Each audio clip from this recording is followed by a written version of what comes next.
Hey everyone, welcome back to the channel.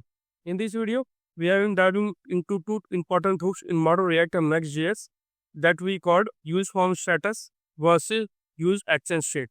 Both of these help us to track the state of form or server actions, but they have some key difference you must understand to use them effectively. Let's break it down. So, let's go to the Visual Studio Code to understand the difference with the help of example, the difference between how they lie.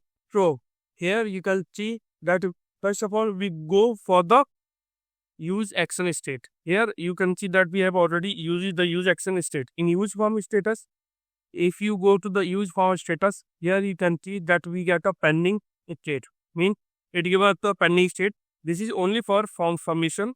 It is great for simple form UIs where you want to disable the button or show a spinner during submit. As you can see here that we have already passed pending which we are getting from useFormStatus, and we pass it to the button disable property is pending. Then on the other hand, if we talk about the useActionStatus, which also provide is pending properties which can be used for any kind of action that is just not for form submission, not just for form submission. So if you have logic goes beyond basic form, this is what you want. So now let's take a quick example of useFormStatus over here. So here you can see that useFormStatus. Inside a form, we can use this hook to check if the submission is pending. Based on that, we disable the button and for the loading state. This is the perfect form only for use case as we have showing you here. On the other hand, if you talk about useActionState, it works with the server action function and gives us the powerful is pending flag. This is great when you're working with logic like updating user info, triggering server operation, or handling complex state transition even outside forms.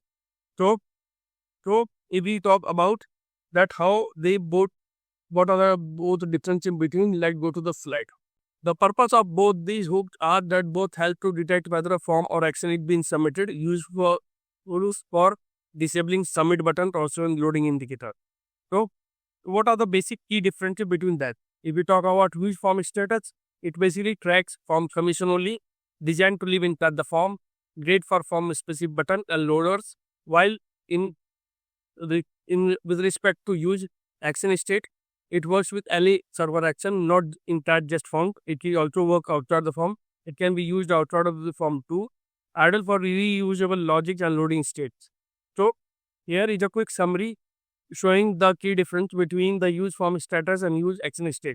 So in this we have also mentioned the property like purpose. What is the purpose of both of these scopes? Reusability, real world case use, and flexibility. So if we talk about useFormStatus, it is form based logic, while if we go for useActionState, general purpose server action. So these are the basic difference.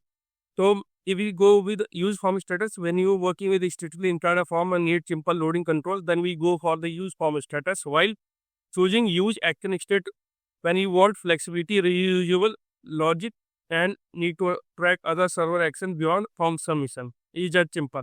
Now, hope that clear up the difference between useFormStatus and useActionState. If you found this helpful, don't forget to like, comment, and subscribe for more React and Next.js impact. See you in the next video. Thank you.